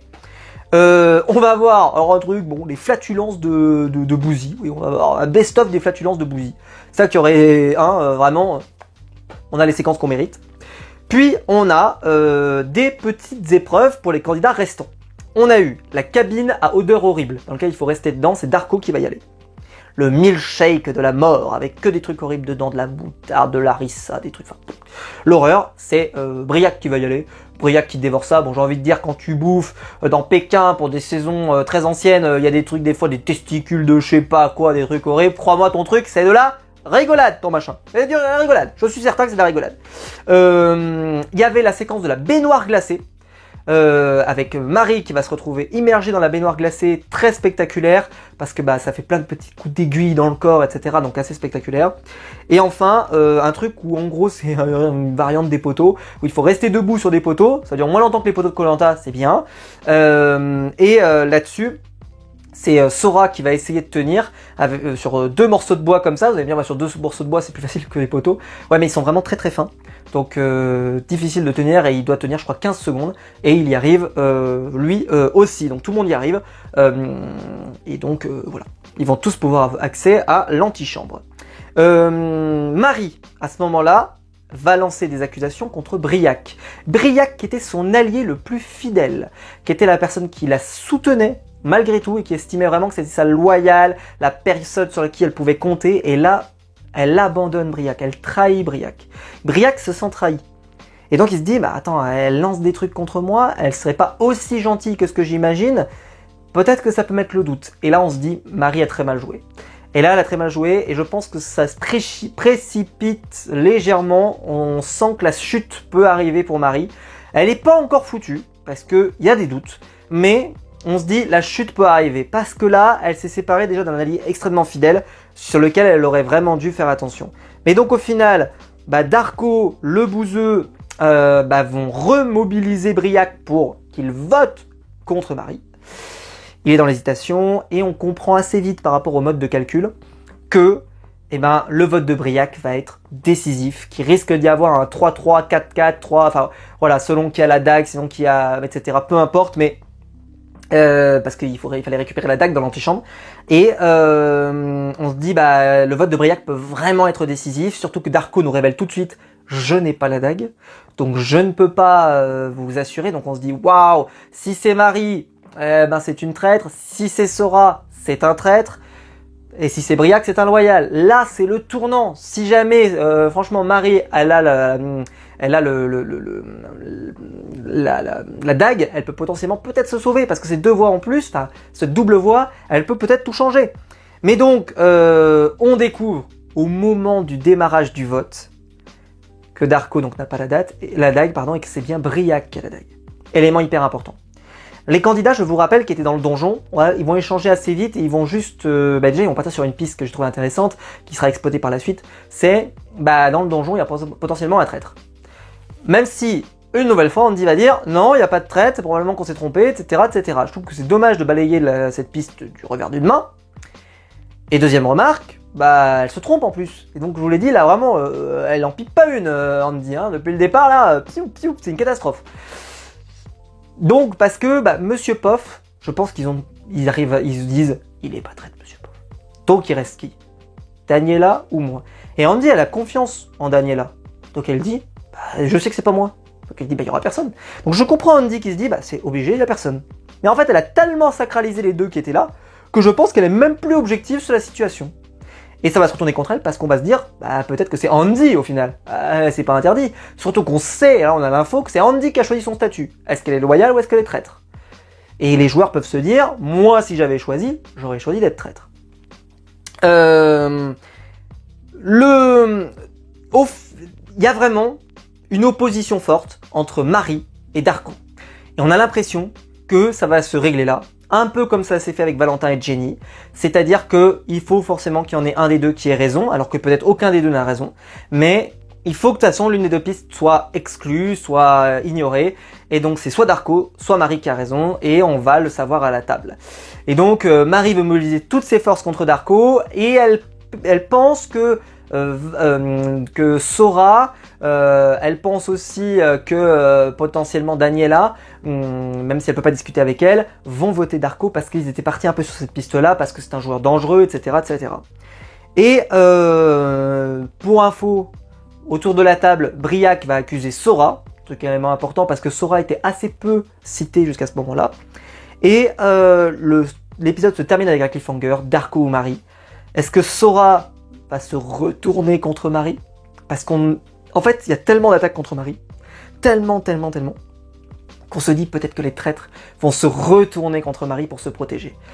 Alors en vrai, question calcul, elle est loin d'être morte, Marie. Elle est très très loin d'être morte. Mais n'ayant pas la possibilité de communiquer avec Daniela, ils peuvent se dire, Daniela, elle va pouvoir se projeter que ce qu'on voit autour de la table. Et en plus, Daniela va nous dire, dans les interviews, c'est, je vois que la situation a bien évolué, bien changé, c'est un peu le bordel, c'est la cata, qu'est-ce qui se passe? Et elle semble en tout cas se dire, Marie est vraiment dans la merde. Et donc voilà, on part avec ce statu quo là et on se termine avec ce cliffhanger. On n'a qu'une seule hâte évidemment, c'est de voir le prochain épisode. On est vraiment impatient, ça s'arrête en plein milieu de la table. Alors je me suis dit pareil, même remarque, si par exemple on était tombé dans la saison de la saison 3 avec des grosses coupures entre les épisodes, bah là tu te dis si tu dois attendre 2 semaines pour savoir la suite, là on est en plein dedans là. Ça aurait été terrible. Là, évidemment, on pouvait binge-watcher les épisodes. Moi, par exemple, ces épisodes-là, je les ai vus le lendemain. J'ai dû attendre toute une nuit pour avoir la suite. Mais pour d'autres personnes, bah, c'était immédiat. Ça pouvait même être immédiat si vous avez binge-watché le truc. Donc voilà, là, pour la saison 3, on a dû attendre parfois 2 semaines. Ça a un peu tué le truc. Là, je pense que sur la question de la gestion des cliffhangers, il y a peut-être des cliffhangers qui sont pas très judicieux. Je pense celui, comme je vous l'ai dit, entre l'épisode 3 et l'épisode 4, je l'ai toujours pas compris. Celui-ci était, bon, pourquoi pas. On passe donc maintenant à l'épisode 7. Démarrage de l'épisode 7, le suspense est à son comble. On a la révélation de tous les votes. Darko va se retrouver avec 2 votes. Je pense que c'est plus important. Sora 2 votes. Et Marie, 5 votes. Et les deux traîtres, excusez-moi, Sora et Daniela se retournent contre Marie et éliminent Marie. Alors pour info, on découvrira à la fin de cette table qu'ils sont proches de la finale en fait. C'est un choix couillu. C'est un choix qui a vocation à les protéger. Je me dis que si vous regardez un peu comment ça s'est produit, au final, Briac a voté Sora. Donc les 2 votes qu'il a fait sont votés contre Sora. Ce qui veut donc dire que si les 2 traîtres avaient voté Darko, Darko était éliminé et Marie sauvée. Ils arrivaient donc avec 3 traîtres sur 6 à la table finale. C'était énorme, ça veut dire un traître sur 2. Si tu passes le premier tour, le jeu est quasiment automatiquement fini. Les traîtres ont gagné, c'est quasi sûr. Vu la config, etc., c'était quasi sûr. Donc au final, ce fut un choix assez couillu. Mais pour eux, c'était un choix qui avait vocation à vraiment les innocenter tous les 2. On va voir si le choix va payer juste après. Donc Briac vote Sora, comme je l'ai dit, Sora vote Marie, et Daniela vote Marie. Et j'ai marqué, Sora va dire j'avais pas le choix. En interview, qu'il avait pas le choix. Bah, factuellement, si, tous les deux auraient pu voter Darko, pardon, et c'est Darko qui s'en va. Et ils arrivent à 3, et c'est pas grave, limite Marie, il l'élimine en premier autour de la table, c'est-à-dire qu'ils se mettent d'accord, ils la sacrifient, comme ils vont faire d'ailleurs un peu dans la mécanique, dans l'épisode on va installer la notion de sacrifice, mais ils se gardent Marie, tout le monde vote contre Marie au premier tour, et comme ça, tout le monde s'enjaille sur le fait que Marie est partie, et ça leur offre peut-être une autre dynamique et autre chose, et ça installe autre chose. C'est plus ou moins ce qui va se passer, sauf que c'est plus complexe évidemment à 2 joueurs qu'à 3 joueurs. À 3 joueurs, ça fait qu'on peut se dire j'en élimine un, il m'en reste encore 2. Preuve que jusqu'à là, les loyaux étaient pas extrêmement forts. Je me disais, est-ce que les loyaux peuvent vraiment gagner? Je suis pas sûr. Mais là, avec cette élimination, pour moi, ils avaient vraiment une bonne chance peut-être de s'imposer. Alors, quand Marie est éliminée, Briac va assurer, va dire Marie est loyale, c'est sûr, vous vous gourrez. Et Marie est éliminée comme traître. Et là, on voit sa stupéfaction. Et là, je me suis dit, parce que ça va pas se voir sur le suite de l'épisode, Briac, ton instinct vaut peanuts. Il vaut que dalle. Il n'y arrive pas. Tu regardes Marie, tu te gourres. Tous les votes que tu as fait jusqu'à maintenant, tu te gourres. Et là, il va passer tout l'épisode avec une certitude. En plus, il se gourre, hein, parce qu'il aurait pu avoir une certitude et avoir raison. Mais là, tu te rends bien compte, Briac, que t'es pas dedans. Là, t'y es pas, Briac. Tu n'y es pas. Tu t'es pas dans le truc. Qu'est-ce qui te fait que là d'un coup t'as des certitudes? Parce que alors là, à la suite de cet homme, il va avoir des certitudes. Ah mais voilà. Terrible. Bon, peu importe. On apprend donc à ce moment-là qu'il y aura la table finale, mais qu'il va y avoir un banni avant. Et donc c'est le dernier moment où les traîtres vont pouvoir discuter entre eux. Déjà, ils vont se mettre d'accord tous les deux. Ils vont se dire, nous, il faut qu'on ait une stratégie un peu de sur qui on oriente les votes, sur qui on met le doute, etc., etc. Ok. Mais si tu sens que c'est trop chaud pour moi, parce que là je viens de prendre 2 votes contre moi, il commence à y avoir pas mal de choses, tu m'abandonnes au bord de la route, et toi tu vas au bout et tu gagnes pour nous. Donc il y a cette idée que Sora est prêt à se sacrifier, un peu comme ils ont sacrifié Marie, mais Sora va se sacrifier. Et en fait cet état d'esprit de Sora qui va se sacrifier, fait qu'il va jouer d'une manière que j'ai trouvé assez intéressante sur la suite du jeu. Il va en faire en sorte en fait d'attirer des soupçons sur lui et de faire en sorte qu'on innocente totalement Daniela. Son objectif il est clair, passer pour traître et que Daniela soit une loyale impitoyable. Et donc dans ce cas-là, qu'est-ce qu'il va faire pendant tout l'épisode? Il va essayer d'accuser Daniela. En se disant, je vais accuser Daniela de potentiellement être traître, parce qu'on m'accuse un peu pour la même manière, c'est que je suis un peu discret, je suis un peu derrière, etc. Comme Monsieur Poff le faisait, comme accusation. Et donc, c'est là-dessus qu'il va partir, tu vois, et ça va être vraiment son fonds de commerce, quoi.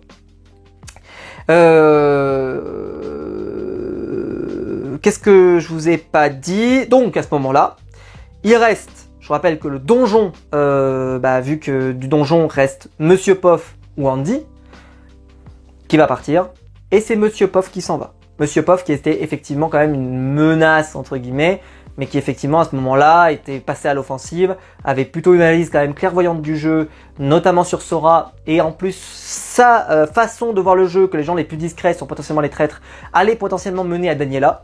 Donc ils ont eu une excellente raison de vouloir l'éliminer. Je pense que c'était un excellent choix d'éliminer Monsieur Poff à ce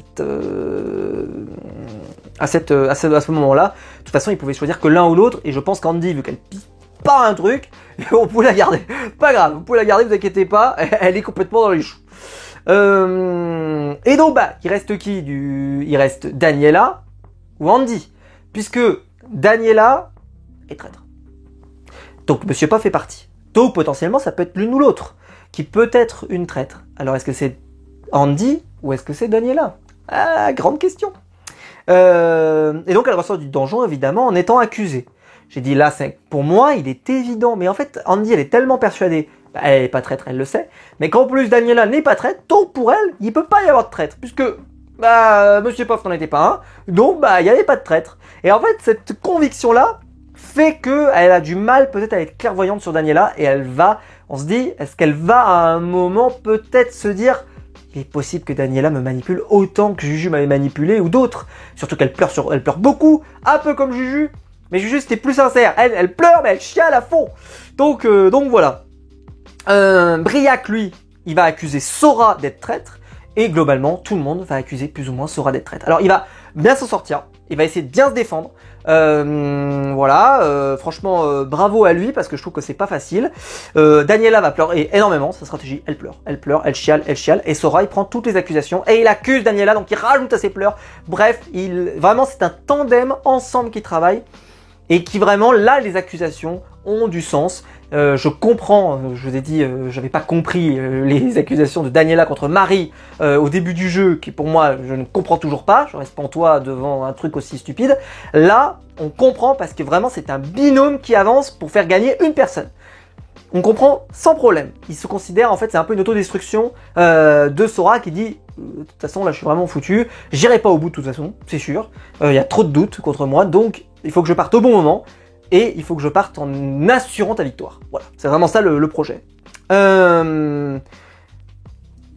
Briac va nous sortir à ce moment-là que il commence à tilter que quand il a voté mal. Parfois. Là, parmi il vient de voter Sora, etc., etc. Qu'il en pipe pas une, il fait n'importe quoi. Il n'a pas voté en plus l'élimination de Marie. Donc il n'a pas éliminé la seule traite qui a été éliminée. Bref, il est nul. Et pour lui, le responsable de ça, c'est Darko. Briac, le fait qu'il soit mauvais, il va accuser un autre joueur d'être responsable du fait qu'il soit mauvais. Oh, Briac. Oh là là. Alors, pour Briac, il est très clair. Sora est traître. Et il dit le deuxième, je pense que c'est Darko. Ce qui aurait pu être possible, je le dis, hein, faut pas... Parce que nous, on est clairvoyants, évidemment, on a toutes les infos. Mais, parce que ça aurait pu être Juju Fit 4, Darko. C'est-à-dire Juju qui s'agglutine avec un trio de filles et qui vont au bout. Et là, c'est Darko, le bouseux et Briac qui vont ensemble. Et à la fin, pas de bol, c'est Darko qui gagne. C'est pas ce qui se produit, en fait. Et là, Briac, lui, il se monte le bourrichon tout seul. À l'instinct. L'instinct qui lui a particulièrement servi, Briac. Ah, Briac, ton instinct formidable. Alors, il va même sortir cette expression qui est formidable. Il faut que je la mette sur ma tombe père tombale. Hein, si je crève demain, vous m'écrivez ça. J'étais une merguez, je deviens une côte de bœuf du barbecue. Voilà, hein, pour ceux qui suivent le Review Universe, là attention, c'est pour les initiés, j'ai fait l'échelle de fil, là vous avez l'échelle du barbecue. L'échelle du barbecue, c'est la côte de bœuf, la merguez. Voilà, ça c'est beau. J'aime cette image, je trouve qu'elle est poétique, je trouve ça très beau, c'est une belle métaphore, je trouve ça très sympa. Ils peuvent gagner le grenier. Et là, je vous disais tout à l'heure, je pensais que dans le grenier, pour moi en tout cas, il était évident que dans le grenier, il y aurait Raphaël. Et que Raphaël serait là et qu'il dirait: la personne qui m'a embrassé, c'est Daniela. En tout cas, ou qui dirait ses souvenirs de la soirée. Bah, ça va pas se produire. Ma stupéfaction. Je le dis à ce moment-là parce que c'était ma stupéfaction. J'étais sûr de Raphaël. J'ai dit à Raphaël, il va y avoir, parce que cet élément-là nous manque. Et c'est un élément qui peut être un deal maker parce que il y a pas trop de doute sur Daniela. Mais là, il arriverait, il dirait: je sais pas comment je me suis fait éliminer, mais Daniela m'a embrassé. Ah, c'était un truc de fou là. Et surtout, après, t'imagines, il y avait peut-être Darko qui pouvait être dans la pièce, par exemple. Darko, il entend ça, il fait: oh, mais oui, c'est vrai, je me souviens de ça, etc. Ou même les autres peuvent lui dire en sortant. Bref, j'étais sûr qu'il y aurait Raphaël. Je me disais même, il y aura Raphaël dans la pièce. Comme on avait eu dans la saison 3, avec un candidat ancien qui revient dans la pièce. Raphaël ne revient pas là-dessus. Je comprends pas. Je comprends pas. Expliquez-moi. Expliquez-moi. Et même si c'était gouré d'ailleurs. Même si c'était gouré. Mais là, s'il s'est fait bannir, c'était l'occasion de revenir dessus. Bon, peu importe.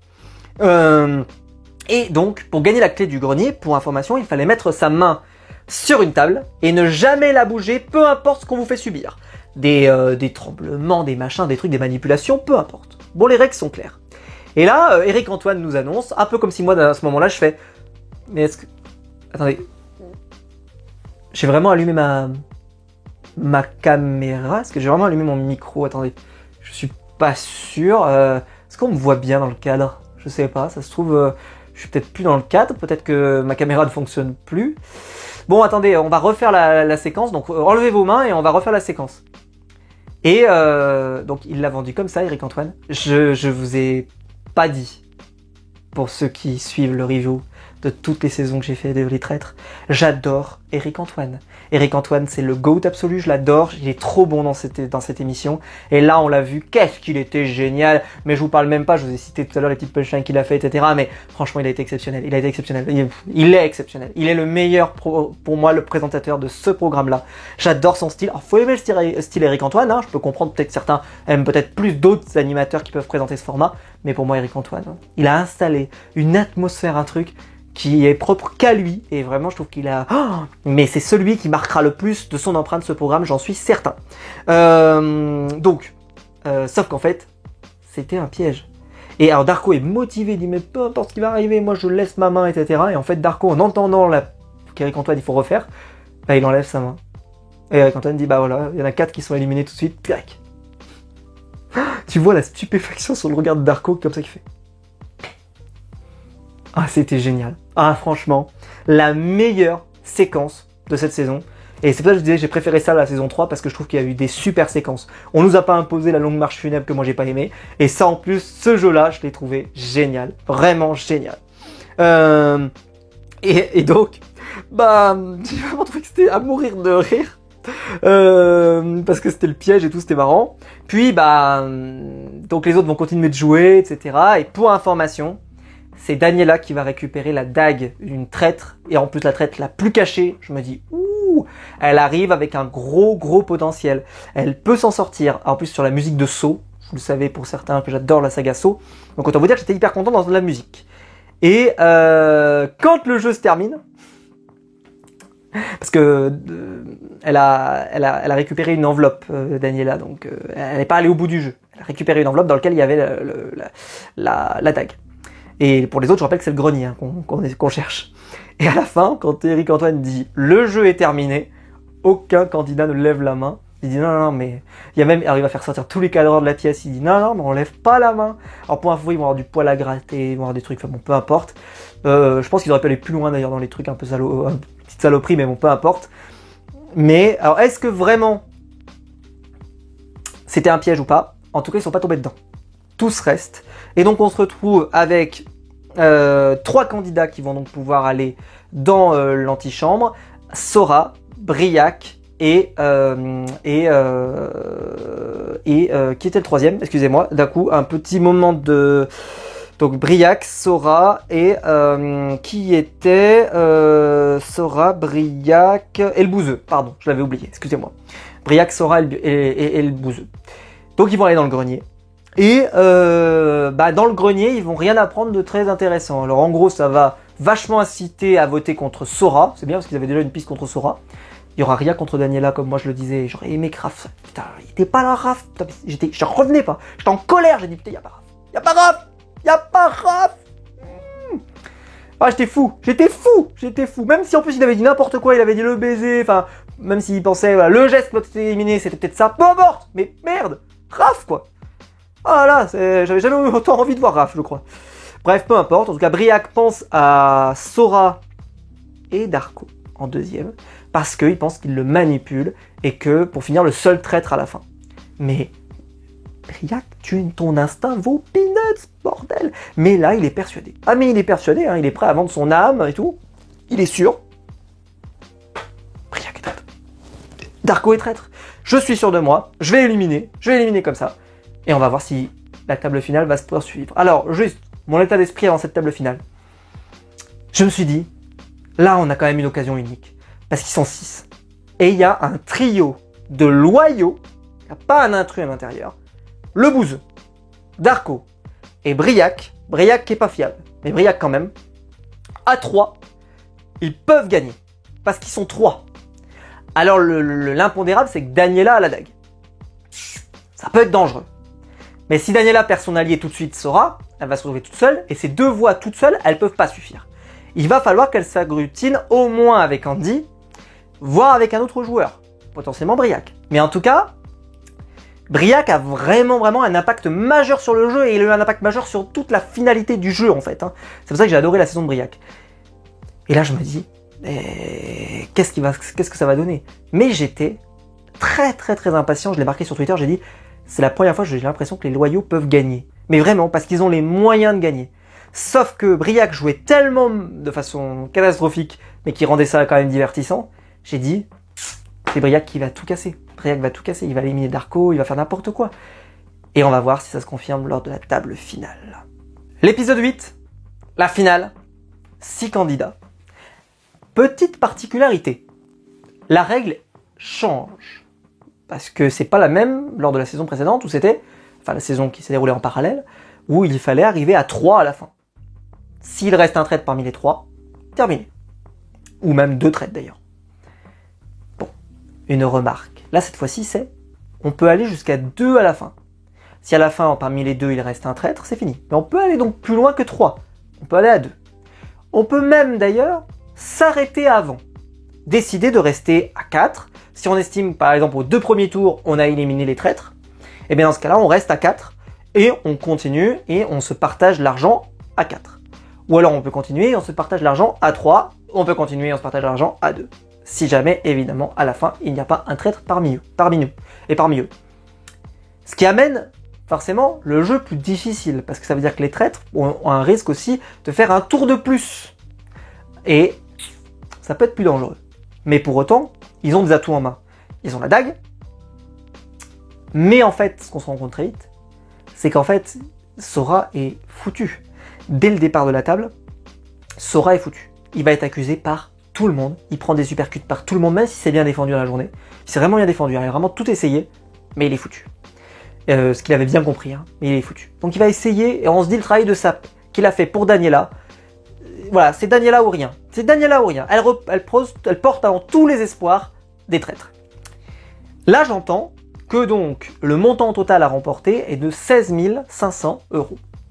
Je me suis fait une remarque, j'ai dit, il y a quand même il y aurait autant de lingots que d'habitude, mais la somme à gagner était moins élevée. Alors oui, ils l'ont pas diffusé sur M6, donc il n'y a pas la même quantité de pubs, etc. Certes, j'ai trouvé que c'était un peu radin.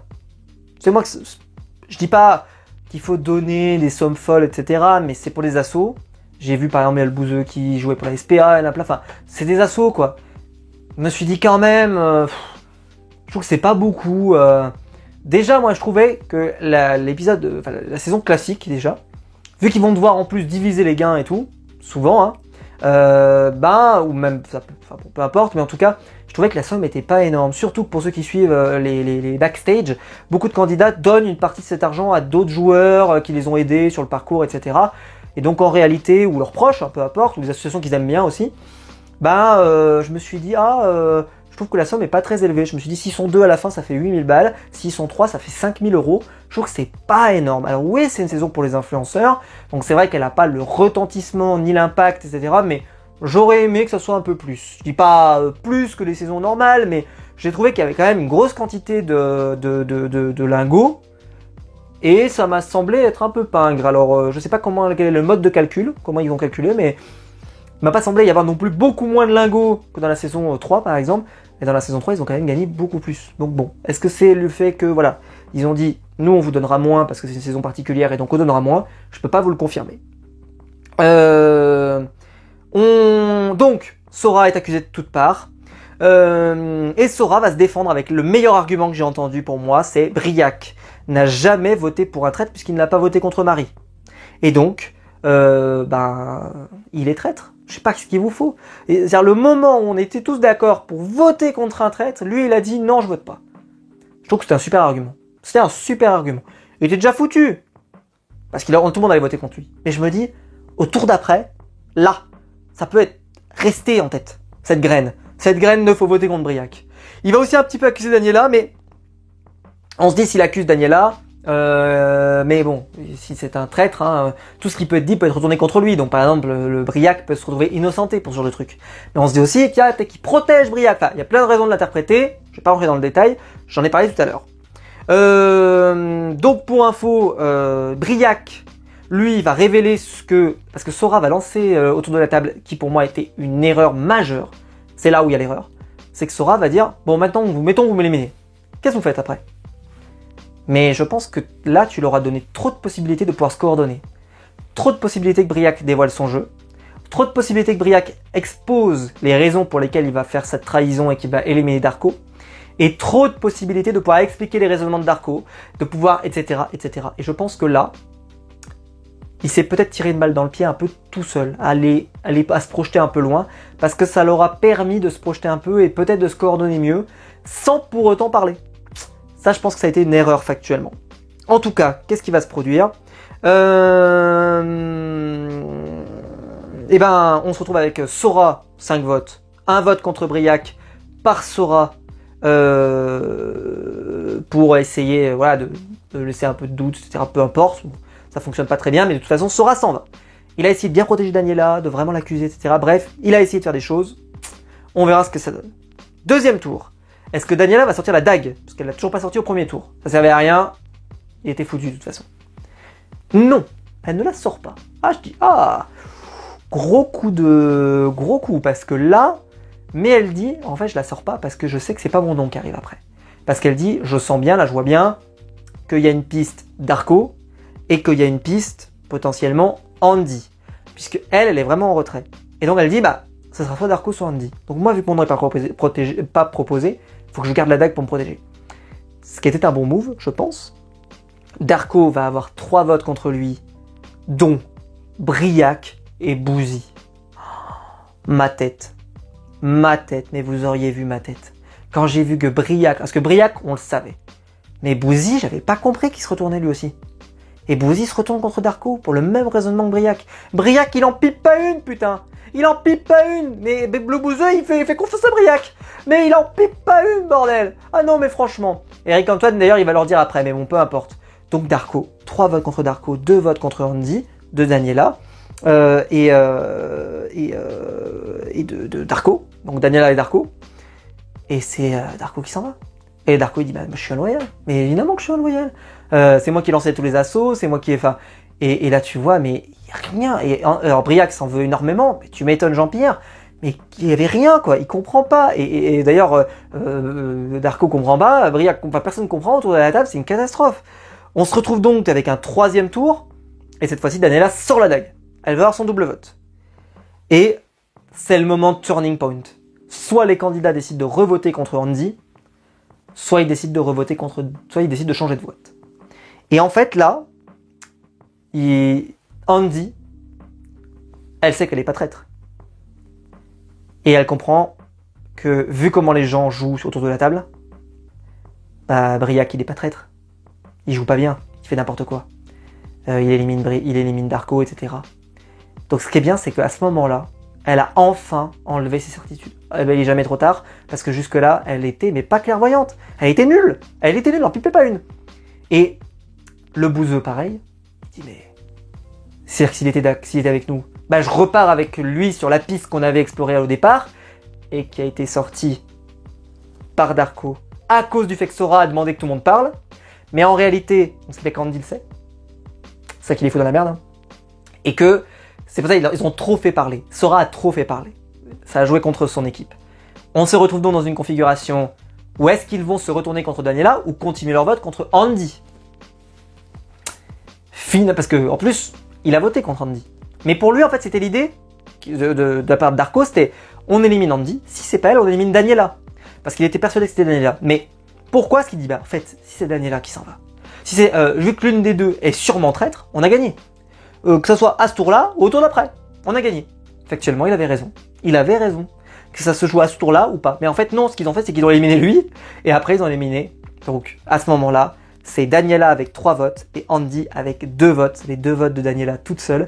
Andy a réussi à se mettre d'accord avec les garçons sans se parler, mais juste, voilà, en sentant le coup. Elle l'a bien senti. Il est jamais trop tard. Et donc, les loyaux ont gagné à ce stade du jeu. Mais le jeu n'est pas fini. Il reste 3 candidats.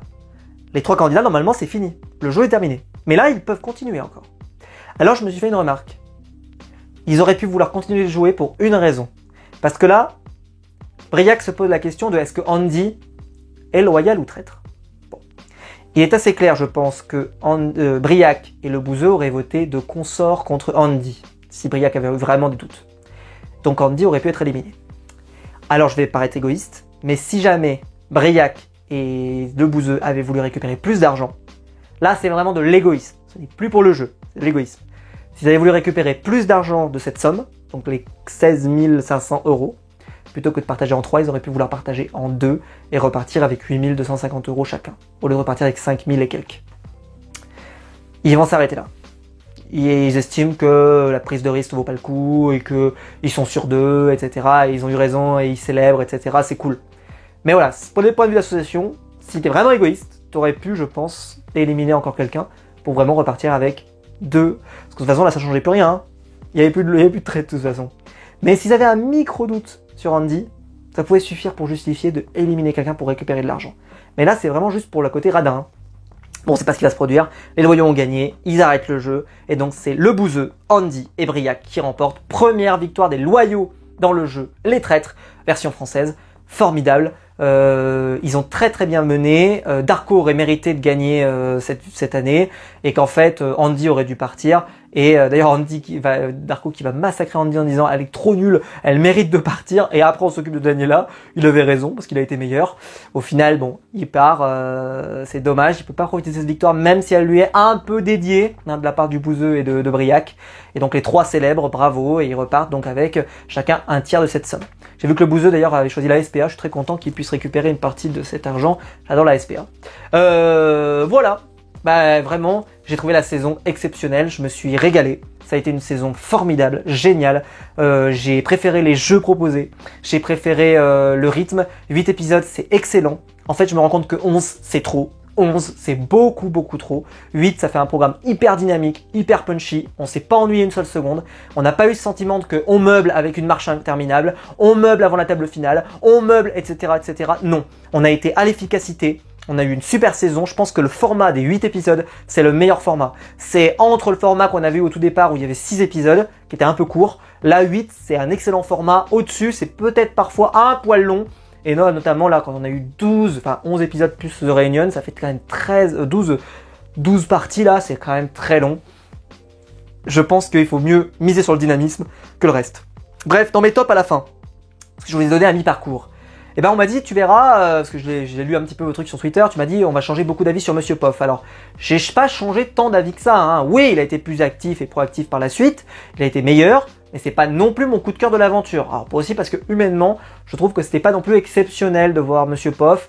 J'ai pas trop aimé sa personnalité parce qu'aussi il contrôle beaucoup et moi j'aime bien les gens un peu plus naturels même si c'est un jeu où on ment beaucoup. J'ai adoré Darko, je crois que vous l'avez compris, ma façon de m'exprimer dans ces reviews. J'ai adoré Darko, je l'ai trouvé génial, il a été passionnant à suivre.